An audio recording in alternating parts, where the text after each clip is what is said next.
Good evening, everyone. It's your girl, Marcy Thomas, and I am so excited to be here with you again for another episode of BGC Book Club. So come on in the room. I see people are liking it already. Yes, like it, share it, all of those good things, because we are about to have a really wonderful conversation with a dynamic author. So I am coming to you from the outskirts of Atlanta, Georgia, by way of Cleveland, Ohio, and a bunch of other places in between. One day I'm going to tell you all my story about all the places that I've lived, but Atlanta is currently my home, and I consider it an honor to be here because it's Black Mecca, and it's a place where we get to interact with a lot of great artists and storytellers, very much like the one that we have today. So many of you are familiar with her work, with her previous books, The Neighbor Favor, The Partner Plot, and tonight we're going to be talking about the latest in the Greene Sisters series, and that is The Love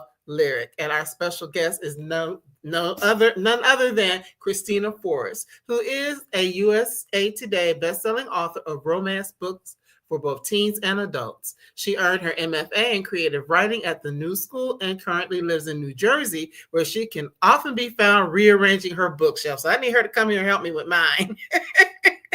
So without any further delay, let's welcome Kristina to BGC Book Club for the first and not last time. Hey, Kristina. Hi. Hi. Thank you for having me. Your bookshelf looks fine. Thank you. And believe it or not, there are more that you all can't see because that's what, us book lovers, that's what we do. So yeah, so it's such a pleasure to have you here to be able to talk about The Love Lyric. So as I mentioned in your introduction, many have probably already read the other two books, but even if you haven't, you're going to love The Love Lyric when you dive into it. So how do you feel about having this third book in the series out? I think because it's been almost 2 months since The Love Lyric published, so now I feel sort of like I just feel satisfied and happy that that the series is complete, and it's nice to see people reading and connecting with all three books, and some people who haven't read it yet, getting all three books at the same time to do like binge reads. When the book first came out, I did feel like really emotional just because it was the first time I had written a series. All my young adult novels are standalones. And so it was the first time I had completed a series, and I did feel very like, oh my gosh, I can't believe that it's done. Number one, that it's over. It was a little bittersweet because I feel such a strong connection to these characters. But I was like a little sad that it was like to leave them behind essentially. But then it was just really fun to go out on tour, and to see readers and talk to everybody about the book. So yeah, it's been really nice. I am glad that people that the book has resonated with people. So. Yes, it definitely resonated with me. And, as you were saying, feeling a little sad. I think it's probably like having triplets, but not having them all at the same time. So the last of the triplets is here. Yeah. So, wow. So for those who haven't had an opportunity to read the series yet, I already mentioned it's about the Greene sisters. So just tell us a little bit about, we'll get into The Love Lyric specifically, but just a little bit about the series and what was it that led you to want to even do 3 books? Because as you're saying, you hadn't done it before. So the Greene Sisters series is about 3 sisters with the last name Greene, Lily, Violet, and Iris, and about, their various love lives and the men that they meet and the things that happen. I got the idea for this series years ago in 2019. I came into romance through reading historical. Okay. And in a lot of historical romance, and it's romance across the board, regardless of subgenre. But because I was reading a lot of historical, and a lot of the series, it'll be about siblings, and each book is about a different sibling, or about best friends. Each book is about a different best friend. And I was just like, I would love to do something like that, to just build sort of a universe about sisters and having each book be about a different sister. And my grandmother was a green thumb, and my mom is too. And I've learned a lot. And I feel like I've been surrounded by flowers and Mm. plants and gardens my whole life. And I had this idea that each sister would be named after a flower, but that's all that I really knew. That Okay. that connected them. And over the course of a couple of years, I just slowly started to build out each idea for each sister, but I didn't start writing the neighbor favor until 2021. Oh, wow. And then the neighbor favor published in 2023. And the partner plot was last year, and then the love lyric was this year. Okay, so you had the idea and you let it marinate and all that for a while, and now they've come out boom, boom, boom, back to back. Yeah. Wow. I love that though. But I mean, it says a lot just about the fact that you had the idea a while ago, but Mhm. then just understanding that it was a process and, and building the world and building a family and a community and all of these things that we get to see, in the stories, because even though like in the love lyric, it's about the eldest sister, Iris, but we see the other sisters and their loved ones pop in as well. So Mhm. I can imagine that's a lot of missing, oh, so I should say moving pieces. Yeah. Yeah. But you know what? It kind of it like was a little bit. I feel like maybe with the neighbor favor is the one where I had to lay the most groundwork. Mhm. But I knew each sister so well even then. Of course, as I was writing the partner plot and as I wrote the love lyric, I got to know each sister better when it was their own story. But I had spent so much time thinking about the story before I wrote it that by the time they all got on the page in the neighbor favor, I knew them. And it didn't there were a lot of moving pieces, but it didn't feel that way because I felt like I knew everyone, and I knew the three of them. They were like Right, the most important right. part. And in each book, there was like, I guess, the setting to build. Like Lily's story takes place in New York City, and Violet's story takes place in their hometown. So I had to build out like the small town setting. And Iris's story sort of takes place in a few different places because Yeah. she's going on this, like promotional tour with Angel. And then obviously I had to build out the men. Yes. um, but yeah, so I guess in hindsight, it looks like it was a lot of moving pieces, but at the time, I guess I was focusing on each book once at a time. So, Mhm.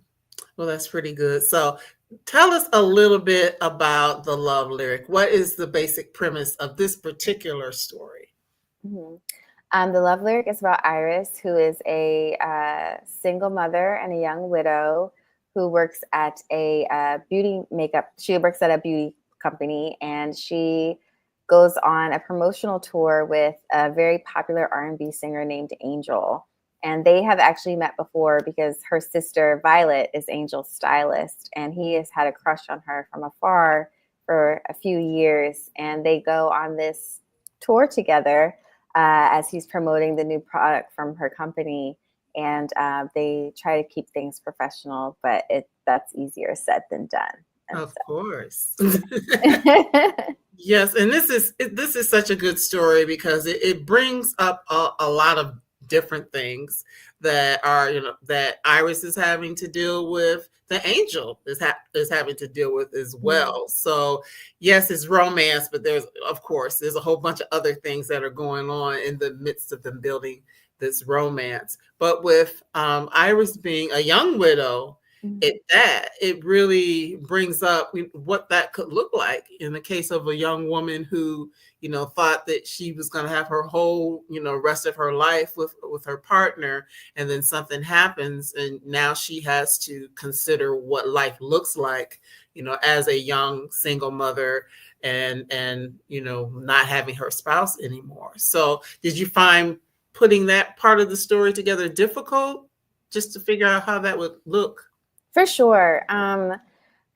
I would say out of all of the sisters, Iris intimidated me the most Hmm. because her life, I think personality wise, I have the most in common with Iris of all the sisters, but her life is very different from mine. Okay.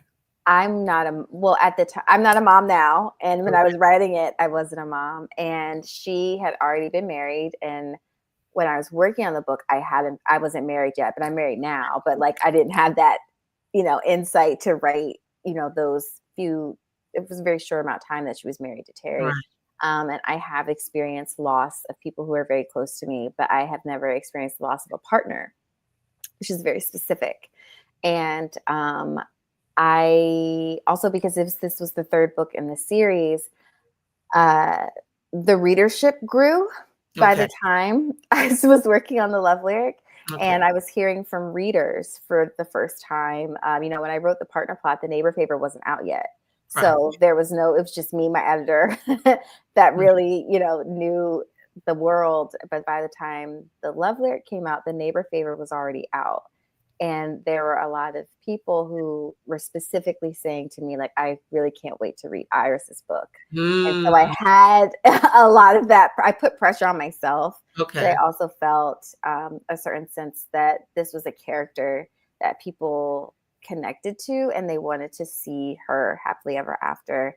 And I just felt, of all the characters that I had written up to that point, that she really deserved a happy ending the most because of what she's been through. And I wanted to make sure that I was handling her grief as well as her journey into finding new love in a delicate manner.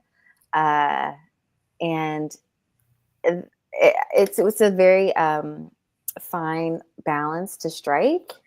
And so that was something that I was thinking about a lot. And that is why I crafted Angel to be the way that he is, because he's Mhm. just wears his heart on his sleeve. He's very Yeah. earnest and he's very upfront about how he feels, but also is patient and gives her space. And I felt like that was the kind of partner that she needed in order to want to love again and to, break down those barriers that she had built up over the years. And that's quite understanding because I mean, you're right. Losing someone, especially a partner at any age or Mhm. stage of life, is going to be a challenge. But I think with, say, maybe an older woman, she might be like, okay, that's it. I had my one true love for, 30, 40, 50 years. And, I'm just going to raise my grandkids, travel, whatever. Yeah. You have a whole totally different perspective than a person who is, like 30. And actually, she wasn't even 30 when her husband passed away. She's 32 when we meet her. Yeah, so she was 26. Right. Yeah. Right. So yes, that's quite a life adjustment. And really, you're Mhm. still figuring out who you are. And we see that in this story as well. Yeah. Yeah, and I think, uh, Iris's character is somebody who's very driven and very, ambitious, and she's like a plan-oriented person. I don't know if you're into astrology. I am a little bit, and so I see her Okay. as like a Virgo, Virgo, yeah. somebody who very detail-oriented, very, like, controlling in the path that she wants to take, and, falling in love with Terry wasn't something that she planned. Getting pregnant wasn't something that she had planned, so these things sort of just, like, knocked her off her course, but she was happy because she was in Mhm. love and she was a new mom. And then this other thing happened where, she lost her husband and it's just basically like what happens when you want to start over Right. and, how do you find love after that? Yeah. Yeah. And another thing that we see with her, because Iris is the oldest sister, then there's that whole eldest daughter, eldest sister thing where she kind of ends up being the person who takes care of everybody else. Yeah. So Yeah. I like seeing her navigate what that was. Mhm. And, with Angel, we're going to talk about him in just a second. We got a chance to see someone is like, hey, what about you? But Yeah. how many of us, as women, fall into that? We got to take care of everybody else, and we're not making Mhm. sure that our needs are being met. Yeah, what's funny is that I am the youngest of four. I have three Mm. older brothers. Oh, okay. Okay. And so, I guess, writing this series was kind of like wish fulfillment for me. But I was thinking a lot about my second oldest brother. My oldest brother, he has a different mom, so he wasn't raised every day with us. So I Okay. was thinking about my second oldest brother, who is 6 years older than me, and who he was like our third parent. My Yes. parents were at work. He was cooking us breakfast. He was Yes. making sure different things would happen. Once he got a car, I was calling him to pick me up from Wow. places. Um, and even now, we sort of joke that he's my mom's secretary because, like, me and my mom will be standing right next to each other, and she'll realize that she needs to get something done, and she'll be like, "Oh, I need to call Steven," and I'm like, "I'm right here." But like the oldest child does Yes. have a certain amount of responsibility that the other Mhm. kids don't have, and Mhm. I just was oddly enough thinking about my brother a lot while I was Mm. writing Iris's story, and how the oldest child becomes the de facto, temporary parent. Mm. And but that doesn't mean that they don't deserve to also be looked after and taken care of. And because on top of being the oldest, she's also an actual mom. She has her own Yes. kids, or her Yeah. own child. And I just wanted her to be with someone who she is his own, well, not his only priority, but Right. she's a She huge is a priority. priority for him, Yeah. and making sure that she is taken care of and has all the things that she needs is very, very high up on his list, because I just felt like that was what she deserved. She deserves, hey, that's what we all deserve. Yeah, exactly. I love to be being able to see that about Angel. But yes, Angel, he is such a good leading man. Oh, thank And you. I like the fact that yes, he's, accomplished in all of these things, but at the end of the day, he's just a regular person Mhm. who wants the same things that other people want. So Yeah. tell us a little bit about his backstory. So, um, Angel's character and his sort of character arc is inspired by this article that I read in GQ magazine years ago, and it was about the backstory behind D'Angelo's "How Does It Feel" music video. Okay. And the director, it's just a very sexy, sensual music video, and Yes. D'Angelo was basically asking for advice on how to channel this, the sexiness that they wanted him to exude in the music video. And they told him to think about something that he loved. So he thought about his grandmother's cooking. Mm. And so that's such a wholesome Yeah, because I'm like, thing. I know that video. Yeah, right. It's such a wholesome thing to be thinking about. But this is like, to me, one of the sexiest music videos of all time. He's literally naked. And Yes. so I was like, that's such an interesting juxtaposition. Like, look at this very handsome, very sexy man who's singing this very sensual song, depending on how you interpret the lyrics. But Yes. he's the thing that he's thinking about that brings him happiness, or what he loves is he's thinking about his grandmother's cooking. And Wow. that was just something that stuck in my head over the years. Like this, what happens when you are someone who has a talent for singing? You're very into soul music, but you're also Mhm. very good looking. So when you get a book, or when you get a music deal, they're like, you're going in the gym. You know what I Mhm. mean? You're going to become a sex symbol. And so Angel embraces that.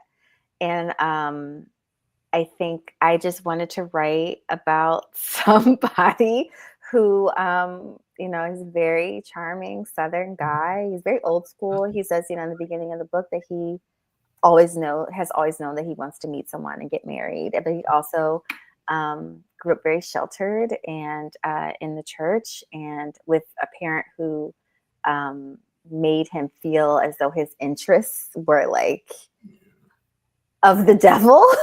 Mm. And his journey when he was younger was about finding his own space and embracing those things about himself that he likes. He likes being a sex symbol, and he likes it. And I thought that was really cool to explore, that he doesn't have to be ashamed of how he likes to sing music that talks about sex and things like that.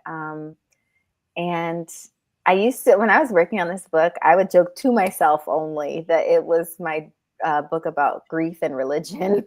Grief and religion, but in a way, But in a way, it is, it because is. it is Yes. also about, him. Because at the beginning of the book, he doesn't go to church. His sister goes, and she's always asking him if he wants to go, and he's like, no, because his mom sort of made it seem like he wasn't welcomed there. And Mm-hmm. that's also a part of his journey, is accepting that he also has a place to be religious if he wants to be. There's no one specific way to worship. Yeah. And I don't know, I would say of all the guys, You Angel like has him. he has a really special place in my heart. I think when I was writing him, I felt like, oh, obviously I'm very biased, but I felt like, oh, he's really special. Yeah. Yes, he is definitely special. And, in talking about him, you know what it made me think? I know you've seen the Five Heartbeats, where there's the young Yes. church boy, and Yeah. in that case, it's the father who's cutting up. Mm-hmm. And he's like, "Well, you think I'm this? Well, that's what I'm gonna be." And the next thing you know, he's wilding out, choir boy. But it kind of made me think about that, and really also thinking about D'Angelo. He is a preacher's kid, so Mm-hmm. that parallel definitely makes sense. And just the whole thing of, yes, they turn him into this sex symbol, or want him to become this sex symbol because he is extremely handsome. But also, in telling his story, we get to see how it is that a record company or a record label will try to craft who a person should be, whether it's how Yes. they look or even the types of music that they perform, and Mm-hmm. the struggles that a true artist may have being in those situations. Yeah, and that was, just I watched a lot of True Hollywood Story stuff. Remember they used to be on like E and like VH1 behind the music stuff. I used to watch that all the Love time it. when I Yeah. was younger. And so I think a lot of the stuff that I saw there, I just sort of like internalized. And I like to watch like a lot of documentaries about the music industry and things like that. But just from a creative perspective as an author, sometimes you can feel like you're being boxed in, or Mhm. the people want you to create a certain kind of thing. So that his storyline in terms of his art was something that resonated with me, where you feel like sometimes you can't work on the thing that you want to work on because of other opinions that people have. Mhm. Yeah. Therein lie the pen names, which we saw in Right. some of Right. these other books. So I'm gonna write what I want to write, but I'm gonna write it under a different name. Yeah. Yeah. So yeah, so that is just really good. Thank you for sharing that backstory. And it also shows how they fit together, really, because in Mhm. thinking of Angel, a lot of, because of what was happening, yes, he was getting this fame and all of these sorts of things, but he also was dealing with not having the relationships that he wanted, even with his family. So that Yeah. would make sense to me, that he would want to create or build something that looked different from what he was even experiencing. Yeah, I think that's because he's very close with his sister, who also left to, live with him in the city. But a lot of Angels, he's building like a found family, which I always like to read and I always like to see in movies and things like that. And Iris has this ready built-in family, with not even just her and her daughter, but all the sisters, the parents, and they're all so welcoming, toward him. So. Yes, that's beautiful, and I'm all for the found family. Some of my people who've known me a long time, they always hear me saying, "My tribe," Mhm. my posse, whatever. That is just important, because the reality of it is, no matter what your situation is, sometimes you don't have any control over who's in your bloodline, Yeah. but you can control and build the kind of relationships and friendships and things like that will sustain you even outside of what may happen within the family that you're born into. So I love Mhm. seeing that as well. Now, another thing, of course, they are meeting because of this work situation, Mhm. because of this tour that they're going on. And that was interesting to see as well, because you have these two people who kind of sort of already know each other, because, Violet is Violet is Iris's sister and Angel's stylist. So they have connected and met each other before, but just an opportunity to actually get to work together. But in that, we see some of the things that Iris has to deal with just from a work perspective as a woman in the workplace, who wants to get ahead and has to make a lot of decisions about how she's going to work. Yeah. I'm trying to remember how I decided she was going to be a beauty executive. The thing that happens with series is that when you say one thing in one book, it has to be true. That's true. And so I guess when I was writing The Neighbor Favor, I thought it would be cool for Iris to be a beauty executive. So by the time it came for her book, I was like, well, she's a beauty executive. So I pay attention to a lot of beauty brands. I think that one brand in particular that I was thinking of, and now, of course, it's called Ami Collet. The founder who started Ami Collet, I used to work at Glossier, and I had read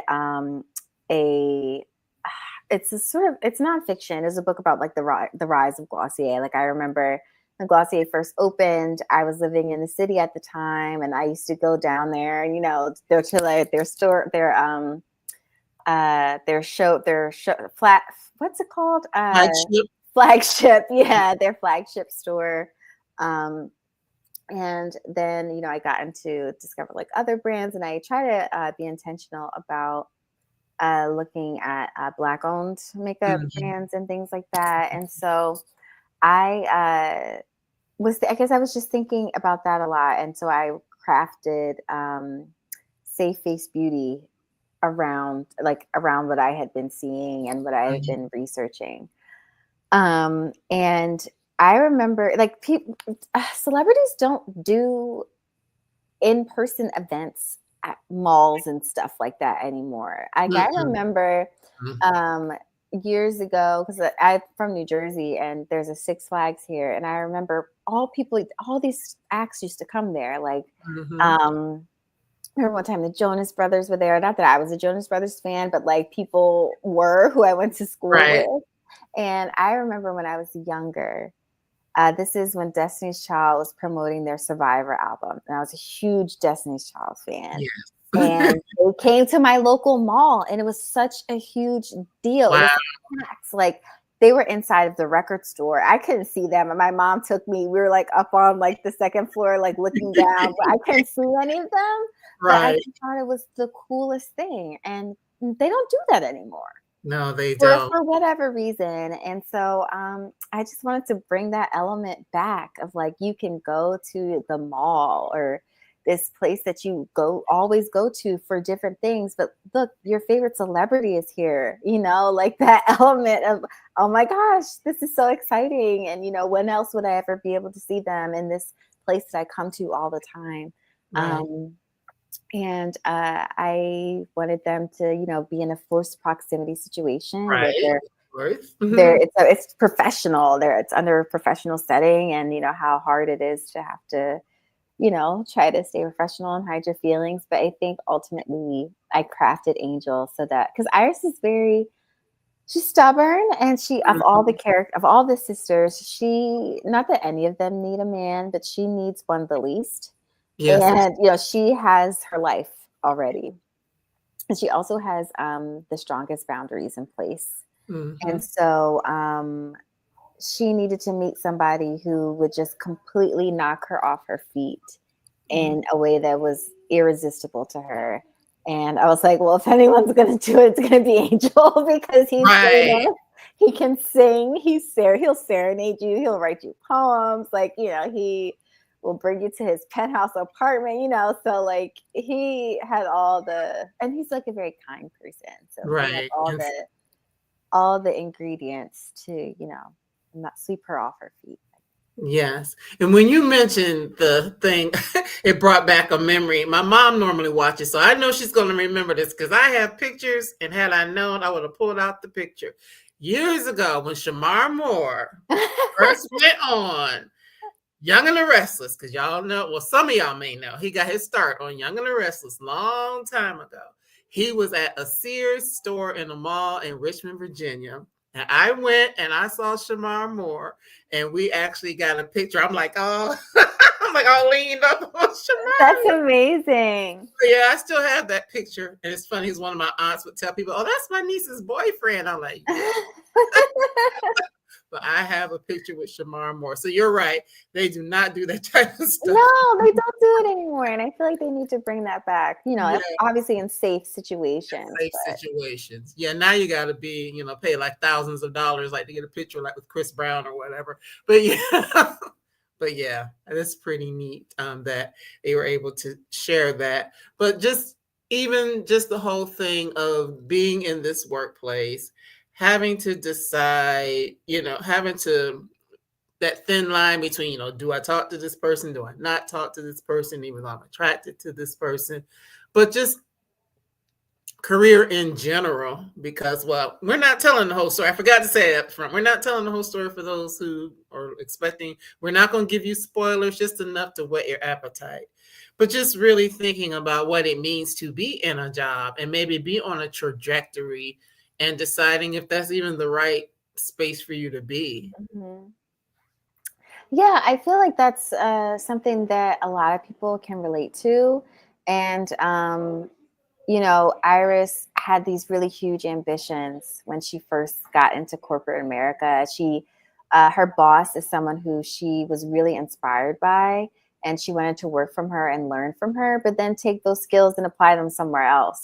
She wanted to move up, and the way that you move up is a lot of times by going to different companies and learning different things. But after, the loss that she experienced at a young age, becoming a mom, she needed stability. And so she held on to, what was tangible for her. And then, of course, she's really good at her job. So she kept getting promoted and they treat her well. So so sometimes it's like, there's maybe not a reason for you to leave. That's like, oh, my manager's shitty or they don't pay me enough. She's paid well. Her team loves her. She's appreciated. But both things can be true. All those things can happen and she could still feel unfulfilled.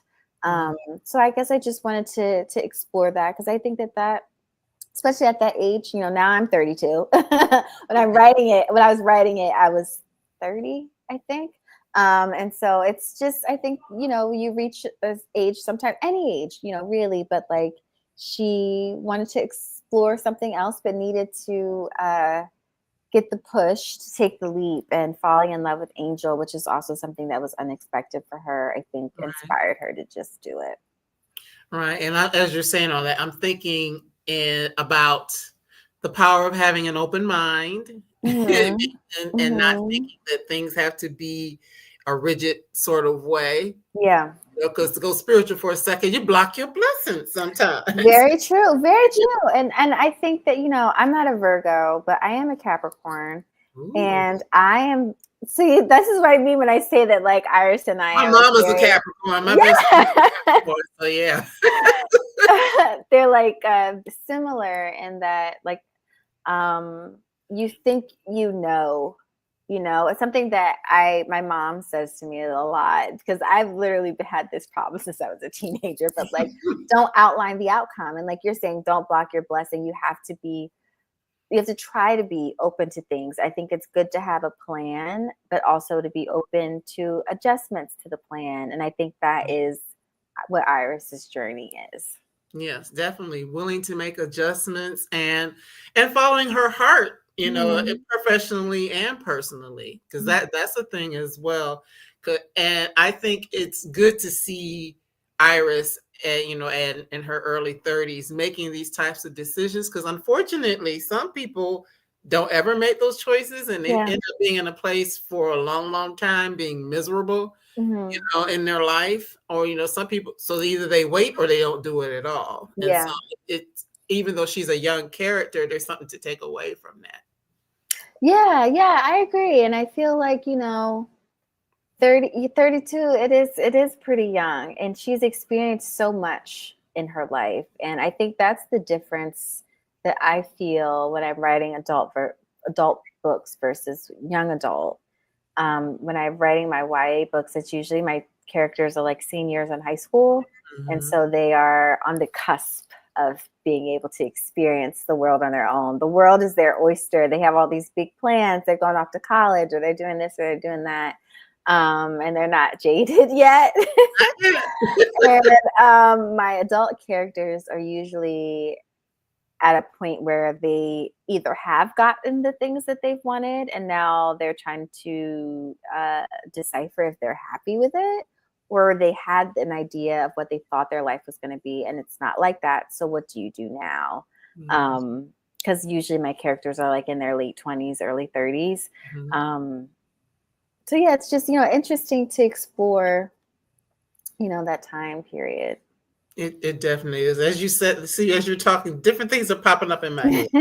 I have a mentee who is 17 and she's getting ready to go off to college, kind of like you're talking about with your YA audience or your YA books. But she asked me the other day, I guess she was reading Their Eyes Are Watching God. And there was a statement in there like, will love come? I'm like, girl. Is love coming? I'm like, girl, you're 17. Yeah, I know. Girl, go to school. That's the mama auntie in me. Yeah, like, yeah. Why are we worried about that at 17? But that's real, from her perspective, and probably seeing other things that she's experiencing, stuff around her that would be a thought for her at 17. But 10 years from now, it may look a little bit different. Yeah. Believes that it'll have a different weight to it for sure. Yeah, a different weight to it. It'll have hello, Cheryl. Cheryl is saying hello. How you doing? But yes, so I love that because at different ages and stages, your whole idea about different things tends to change or can shift as as you age and mature. And we've already talked about the fact that Iris has a daughter. And so with her, it's not just my career, my man, or possibly my man, but also I have a child that I'm raising, and I have to think about her and how my choices are going to impact her. And also, a memory of a father who's no longer here. So it's a lot that she's having to navigate, even with having a child that brings a whole nother dimension into her story. Yeah. And, I'm, like I said, I'm not a mom. So that did not, like in the first draft, that did not come naturally to me to, that sort of I don't want anyone to think that I was writing Iris as a bad mom, because I was never doing that. But like that extra layer of, she was considerate of Calla, but in revisions, I had to go in and make sure I was adding certain things because Calla is really her main priority. Yes. And so I have friends who have kids and some who had kids, at 30, some who had kids in our early 20s or mid 20s. And I was really thinking a lot about them and how the shift that becoming a mom takes in your life, depending on, when you have a kid. And I was thinking about how some of them have stayed with their partners and got, they were married, or, and then some of them who are single moms or who then had found love after.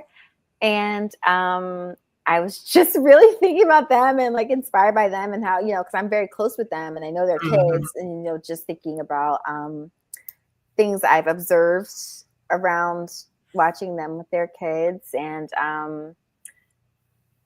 I was just trying to make sure that Iris felt authentic and her relationship with Calla felt authentic. And so that was just my hope. Yes. Yeah. And it did. And I mean, of course, this is about basically her love, about Iris's love relationship and her job. A lot of it is about that because of this trip that they're on. So we don't see Calla all the time, but she is definitely, like you said, she's not a bad mom who's just pawning her off on other people to take care of her type of thing. She is definitely actively and involved and kind of to the whole thing of having a family, aunties and grandparents on both sides and all of that. So she definitely has a whole entire village. But even with that, thinking about bringing an intimate partner into her life is a thought, because of the fact that he would be like more than likely in the household and be with her daughter in ways that the other family members would not. So I love the way that she really puts thought into that. Thank you. Yeah, and then we have the extra added layer that he's famous. Yes, So he's like famous. Calla Yeah. can go to school and people are talking about him. So Mm-hmm. there's that extra layer too. Mm-hmm. And that's the whole thing. I'm glad you brought that specific thing up, because he is famous. So it's not just, any old regular dude. This is somebody who's famous, which that brings a whole nother element into the relationship. But I found it interesting that there were times that Iris, put it this way, I wrote this down. It's like what she thinks of herself in being with him and what he thinks of her and wanting to be with her. And how oftentimes, she feels one way, but he feels a different way. Yeah. I think that's what's so cool about dual perspective. Yes. And that's why I enjoy writing it and I enjoy reading it. It's because you get to see, because that's life, right? Like when you're in a relationship, whether it's romantic, platonic, family members, you never really know what another person is thinking unless they tell you. And sometimes, especially romantically, and when something is new, you're always wondering, what are they thinking? Are they thinking about me? Are they thinking about this situation the same way that I am? And I just think that's what's so satisfying to me about writing and also reading dual point of view, is you get to see sometimes they have misconceptions about how they view the relationship or what they think the other person thinks of them. And it's all about communicating, making sure that they communicate with each other. So, and we had not actually mentioned that before. So yes, this story is told through Iris's perspective as well as through Angel's perspective. So we get to see or hear both voices. And if you do the audio, you definitely get to hear both voices. So that is good. And you're right, because what I'm thinking about it and what he's thinking about it could be told two totally different things. So it's good to be able to see that and hear that. But another thing that I loved about Iris is that, yes, she has this community. Yes, she has this job. Yes, she has her daughter, but she also does believe in taking time to do some, maybe not as much as she should. Yeah. But she does believe in doing some things for herself. So you bring up like mental health and all of that. So obviously that was important because she's dealing with grief and all of that. So was it a challenge for you to dive into that aspect of it, or not so much? No, not so much. A lot of that was based on, because I've been in therapy before, and I just was kind of thinking, like, if I said this to my therapist, what would she say? And just sort of building the conversation based on like hypothetical conversations that, I think that things I think my therapist would say to me if I had asked her this question or something like that.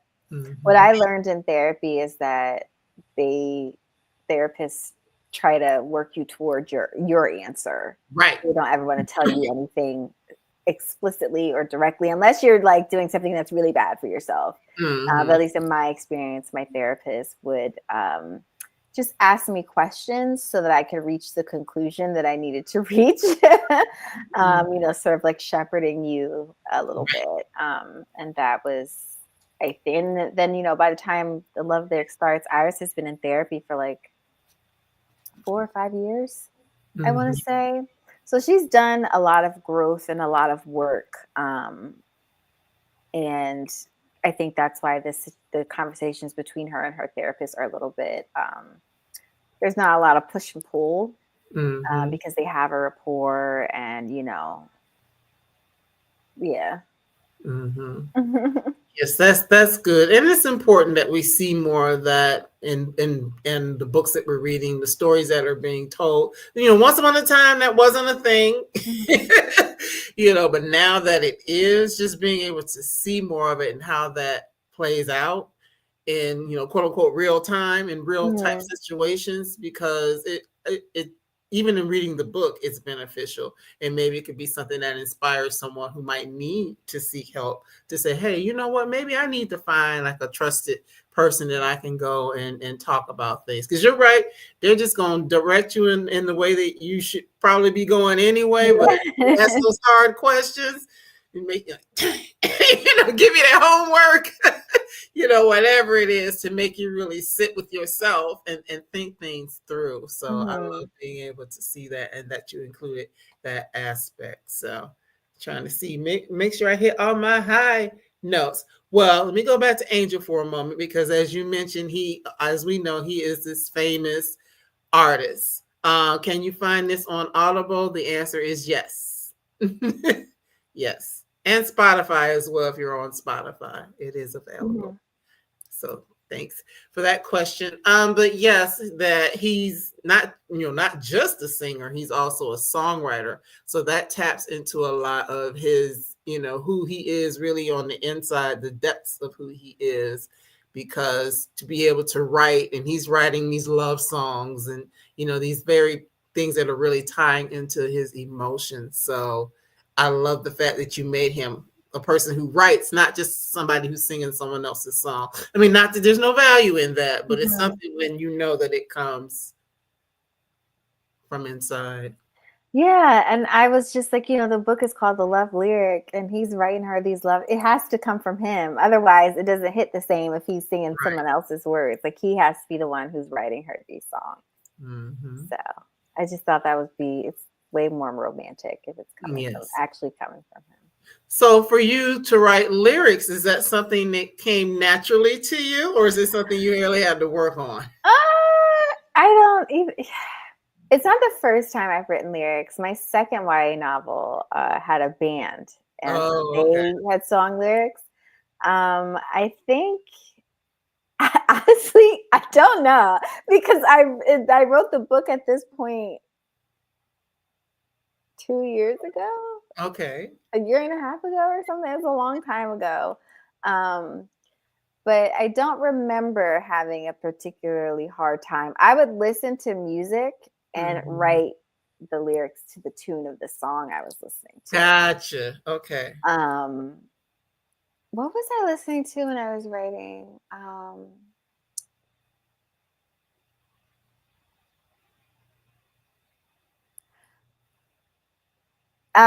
I was listening to this song called "Okay" by Usher. I Okay. think it's on his Raymond versus Raymond album. I'll have to look for Um, it. yeah, but I was listening to that song while I was writing the lyrics for "Summertime Fine," which is Okay. which is the main song that is like written about her that they talk about throughout the Right. Cheryl said she's going to start listening tonight. Yes, get into it. It's good. book.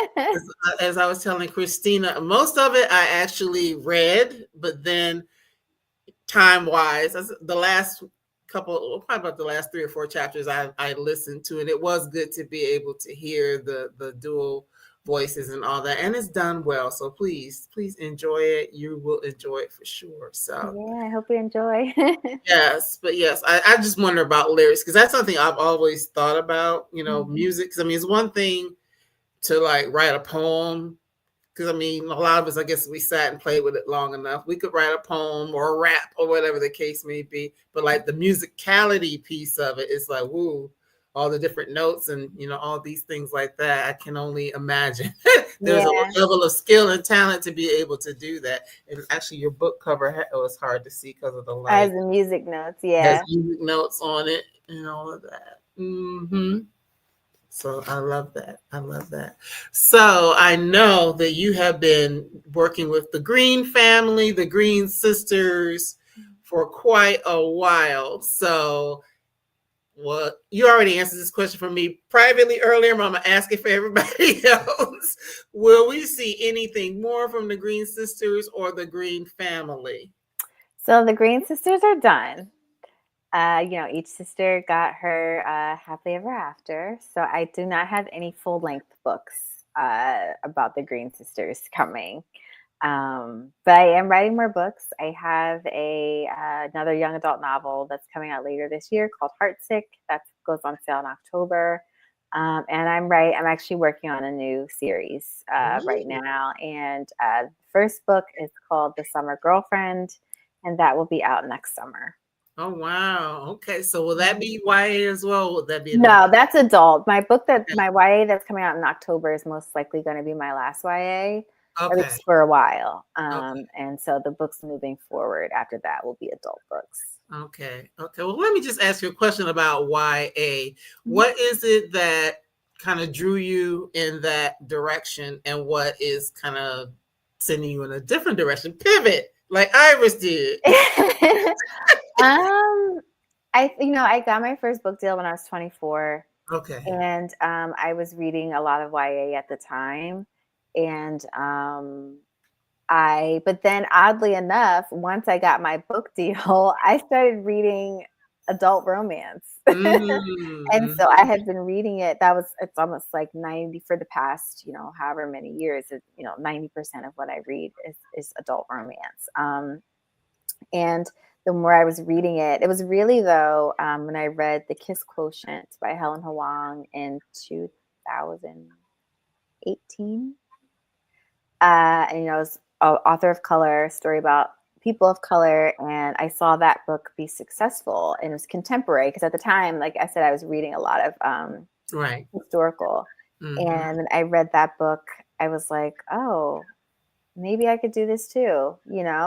But then again, it took years before I found the time to work on The Neighbor Favor.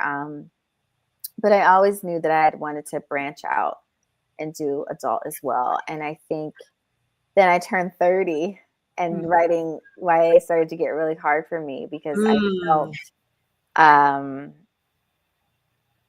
not disconnected from my teen self, but it was harder for me to get back in the head of the Gotcha. mindset of someone who's a teenager, when it didn't used to be that difficult for me before. And I do just feel creatively it's been very cathartic to write for my audience who is also me. Mhm. And it's like I'm writing for my peers, and I just feel really good about being in this space right now for adults. So And that makes sense because as you are evolving and growing, yeah. that you want to do something different. Because one of the things I was thinking about recently, why whether it's YA or children's books, is definitely I can imagine it being challenging because, like as you just said, you're not that age. Okay, so how do I take this idea, Yeah. concept, and get into the mind, my little self, and tell this story, or my younger self, or my someone share sometimes pretty serious topics in a way that's going to be understood by someone who's a lot younger. So yeah. Mhm. Mhm. Yeah, so I feel satisfied with what I've done in the YA space. And if Mhm. I didn't feel that way, I wouldn't leave it. But Right, I feel, makes yeah, I feel satisfied with the books that I've written there, and I'm very proud of the work that I've done there. Yeah. Oh, that's good. So the Love Lyric, everybody, it is out now. You can get the whole series, which includes the Love Lyric, the Partner Plot, and the Neighbor Favor. Get them all in, read them all, and be up to date with Kristina's work as we prepare for what's ahead. But in the meantime, I know that you're working on other things, but in terms of appearances and anything like that, are there places that you're going? Are you still on book tour, or a little bit maybe? I'm book tour's over. I am deep Okay. in deadline mode. So I honestly, this is like the last thing, Okay. virtual thing that I have Okay. until like June. But I will be at the Black Romance Book Festival in May. Okay. And Okay. then in October, I will be at Steamy Lit in California. Okay. But yeah. Okay. Yes, I did not get my ticket for the Black Oh Romance. Even though it's in my no. city, shame on me, right? But yes, I might see where everybody's hanging out and come sneak over there anyway, just to see what's going on. So Yeah, yeah. yes, well, Kristina, it has been such a. Let me see, we got a comment over here. Want to make sure we grab that. Let's say, is there an order to read them? You mentioned series. So if you want to read them in chronological order, you could start with the neighbor favor, then the partner plot, then the love lyric. But I wrote them so that they can be read in any order, though. Like, you don't need to read one before reading the other necessarily. So my suggestion is always to read the plot description and start with whatever one sounds the most exciting to you. Mm-hmm. And we also pretty much the same question over here from Cleta. Can I begin with this one, or should I start with the first? Yes, because everybody, this is the first one for me, even though it's the third book, but primarily because y'all know you watch me. I'm reading books usually 2 a week. So a lot of times, honestly, I don't have time to read like extra books. Mm-hmm. I don't really have time to. So, but now that I have read the love lyric, I am going to go back and get the other ones because I enjoyed this family. So I want to see Oh, thank you. with the others, because we, there are snippets. Obviously, they're family, so there's snippets of, Lily and Violet and their parents and things like that. That I'm like, oh, okay. So I want to go back and know, like, how did they get to this point, or what happened there. And I know one of the books is specifically about writers and writing and all of that. Yeah. The first one, so I'm the book girl, so I definitely and that one's the neighbor favor. So yeah, so all of that. So thank you so much for your time. Thank you for making space for BGC Book Club with your deadlines and all that. I consider it an honor. Oh, thank you for having me. It's been so nice talking to you. And I've been a fan of, I've been following you on Instagram for a few years. So it's like nice to finally, be able to be a guest. So I appreciate you taking the time to talk to me and for reading the book. Thank you. And you've been here. So once you've been here, you're always welcome back. So yeah, great. Make sure we get on it, for the next one. We'll get you in early. yes, absolutely. I would love that. We'll start the process early. So, thank you for that. Saying thank you so much for this great interview. Have a good evening, beautiful ladies. Well, thank you, beautiful ladies. Thank you. Leaf Sonata. Now I'm gonna have to look you up. Like, what is the Leaf Sonata? Marquita. Okay, Miss Marquita. So thank you so much. I'm gonna let you grab some water, whatever, but don't you hang up just yet. I just want to give people some quick announcements for what's coming next week. And thank you, Tony. Oh, Christine, remember earlier I was telling you how a soror who said she just finished your book? That's Tony. Oh, thank you. Great show. I was talking about you, soror. So thank you for being here, for watching. So I'll let you enjoy your water. All right. So thank you, everyone, for being here, and my soror and everybody else. So it's such a pleasure to have you here. Now, many of you do watch regularly, and normally I have a show on Wednesday nights as well, which is the Live Well Sister show. But this week I'm actually traveling, so there will not be a show on Wednesday. If I have time, I'm going to upload some of the older shows that are not currently available on YouTube, but there are some older shows that are out there. Some of the guests that you're seeing now, I actually talked to them back in the days when I was just doing Facebook. So I'm going to start uploading some of those. But for next week, you're going to get a double dose of the BGC Book Club starting on Monday, which I believe is the 31st of March. And that is going to be The Filling Station with Vanessa Miller, her latest book. And she's been here several times. So come on back to see Vanessa Miller a week from today. And then on next Wednesday, which is, I believe, April 2nd, we will have Casualties of Truth with Lauren Francis Sharma. So a double dose of BGC Book Club next week. So I am so looking forward to seeing you all. And see, Kristina, see why I don't have time to read? Because yes, that's a lot, but I'm looking forward to it. And I look forward to see, yes, ooh is right. Ooh is right. So I look forward to seeing everyone next week. And in the meantime, between time, either on Facebook or YouTube, please feel free to go and watch some of the other interviews that have been done. And as I said, if I have some time, I'll start uploading some of the older ones. So everybody have a great night, afternoon, or morning, depending on when you're watching.